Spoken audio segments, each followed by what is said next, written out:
गुरु प्यारे साध संगत जी, प्यार से कहिए धन्य निरंकार जी। साध संगत जी, दास आप जी सभी संत महात्माओं के चरणों में एक छोटी सी कहानी लेकर आया है। आशा है आप जी सभी संत महात्मा इस स्टोरी को लास्ट तक जरूर सुनेंगे।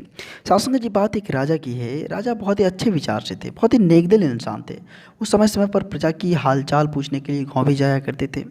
साध संगत जी, राजा साहब में एक दुर्गुण था कि वो साध संगत जी न जाने अनजाने में छोटी छोटी बातों पर जो है बहुत ज़्यादा गुस्सा कर जाते थे। छोटी छोटी गलतियां पर साध संगत जी प्रजा को जो है काफ़ी बड़ी सज़ा सुना देते थे।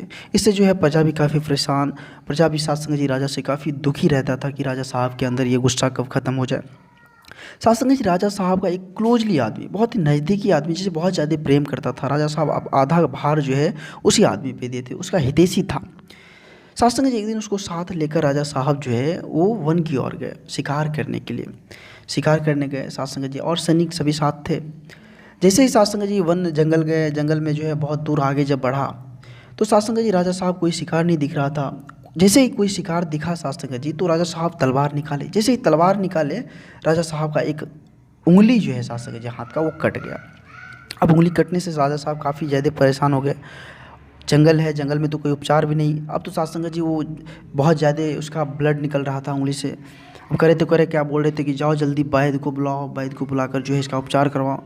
साथ संग इतने में वो हितैषी जो प्रेमी था उसका, वो क्लोजली आदमी जो था, वो आया हाथ में पट्टी बांधे, बोले महाराज आप चिंता ना करें, जो होता है अच्छे के लिए होता है। अब तो राजा साहब का साथ संग जी गुस्सा साथ में आसमान पर पहुंच गया। अरे तुम क्या बोल रहे हो, इतना हितैषी समझता था मैं तुम्हें, इतना प्रेमी समझता, और तुम बोल रहे हो जो होता है अच्छे के लिए होता है। बोला हाँ राजा साहब, जो होता है अच्छे के लिए होता है। अब तो साथ संग जी राजा साहब जो सैनिक को बोला, तुम लोग जो है बाद में कोई उपचार वाले को बुलाना, बाद में किसी को बुलाना, तुम जो है सबसे पहले इसको मेरे यहाँ से, मेरे आगे से ले जाओ, इसको तुम रात भर काल कोठरी में बंद रखो और इसे रात भर कोरे मारकर सुबह से उसको फांसी पर चढ़ा दो। अब तो राजा साहब का आदेश हो गया। साथ संग जी सभी सैनिक, आधा सैनिक जो है उसको लेकर बंदी बनाकर साथ संग जी राजमहल की ओर चले गए। और साथ संग जी उसका उपचार हुआ, राजा साहब का उपचार हुआ जंगल में। वैद्य जी आकर उपचार किए। फिर राजा साहब साथ संग जी जो बचे हुए सैनिक थे उसके साथ शिकार पर निकल गए। जब आगे बढ़े, साथ संग जी इधर तो जो हितैषी प्रेमी था उसको तो साथ संग जी सज़ा मिल गई, रात भर उसको कोड़े लगना था, फिर सुबह फांसी होनी थी। फिर उधर साथ संग जी राजा साहब जो है फिर शिकार पर निकल गए। गए वहाँ देखते हैं साथ संग जी जब बहुत ज़्यादा ज़्यादा घने जंगल में जब पहुँचे, चारों ओर साथ संग जी बहुत ज़्यादा घना था, कहीं कोई चीज़ नज़र नहीं आ रहा था, सिर्फ जंगल ही जंगल।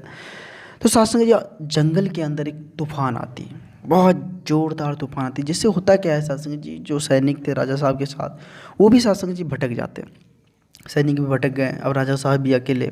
अब तो और ज़्यादा परेशानी, एक तो साथ संग जी हाथ का उंगली कटा हुआ है। राजा साहब बहुत ज़्यादा परेशान हो गए, क्योंकि साथ संग जी कोई सैनिक उसे दिख नहीं रहा था। अब राजा साहब उस जंगल में नए थे, कोई रास्ता भी उसे मालूम नहीं था कि जाए तो जाए कहाँ। साथ संग जी जंगलों का जो राजा होता है वो भील होता है। वो भील साथ संगत जी जैसे ही राजा साहब को देखा उसको बंदी बना लिया, घेर लिया चारों तरफ से। राजा साहब को बंदी बनाकर साथ संगत जी ले गए, अपने देवी देवता जो होते हैं उसके सामने राजा साहब को रखे। अब तो राजा साहब को कुछ समझ नहीं आ रहा था कि आखिर मेरे साथ हो क्या रहा है। वो भील जो साथ संगत जी उसको जो है बलि चढ़ाने के लिए ले गए। देवी देवताओं के सामने उसको जो जो पूजते थे उसको, उसके सामने जाकर राजा साहब को बैठाकर उसकी बलि देने ही वाले थे, तो एक भील का नज़र साथ संगत जी उसके अंगूठा पर पड़ा। देखता है उसका एक अंगूठा कटा हुआ, हाथ का उंगली कटा हुआ। बोले ये अशुद्ध व्यक्ति है, इसको हम बलि नहीं चढ़ा सकते अपनी देवी को। अब तो साथ संगत जी राजा साहब वहाँ से स्वतंत्र हो गए, छूट कर फिर राजमहल की तरफ आए। रात बहुत ज़्यादा थी, राजा साहब दौरे दौरे जो है सोच रहा था कि अगर उसके दिमाग में आ गया कि जो होता है अच्छे के लिए होता है। साथ संगत जी उसके दिमाग में जैसे ही यह बात आया तो सोचा कि वो हितैषी, वो प्रेमी व्यक्ति जो था मेरा, उसको तो वो लोग जो है सुबह फांसी पर चढ़ा देंगे। दौरे दौरे साथ संगत जी आए, देखते हैं कि वो उसको जो है फांसी पर जो है चढ़ाने वाले थे। अब साथ संगत जी राजा साहब जाकर उसके चरणों में जाकर गिर पड़े। जैसे ही गिरे तो बोले महाराज ये क्या कर रहे हैं आप। बोला जो होता है वो अच्छे के लिए होता है। सारी आप बीती राजा साहब उनको सुनाए कि मेरे साथ इस तरह की घटना हुई। साथ संगत जी, कहने का तात्पर्य है कि जो होता है अच्छे के लिए होता है, जो कर रहे हैं प्रभु परमात्मा वो सही कर रहे हैं। साथ संगत जी, दास आप जिस भी संत महात्माओं के बीच एक छोटी सी कहानी रखा, जिससे हमें बहुत बड़ी सीख मिलती है कि कोई भी काम हो, कुछ भी हो, तो उनके पीछे कुछ ना कुछ रीजन होता है, कुछ ना कुछ कारण होता है। साथ संगत जी, सोच समझ कर सारी कामें या फिर जो भी बातें हो, कोई भी फैसला हो लेनी चाहिए। सात संगत जी, दास आप जिस भी संत महात्माओं के चरणों की धूल के समान है और आप जिस भी संत महात्माओं के बीच छोटी छोटी कहानियाँ लेकर आते रहता है।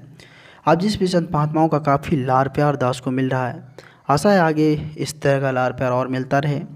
आप जिस भी संत महात्माओं के चरणों में दास का कोटि कोटि धन्य निरंकार, कोटि कोटि धन्य निरंकार। सात संगत जी, अगर यह वीडियो आप सभी संत महात्माओं को अच्छा लगे तो सभी संत महात्माओं के बीच शेयर करें और दास के चैनल को सब्सक्राइब करना ना भूलें। सात संगत जी, प्यार से कहिए धन्य निरंकार जी, धन्य निरंकार जी।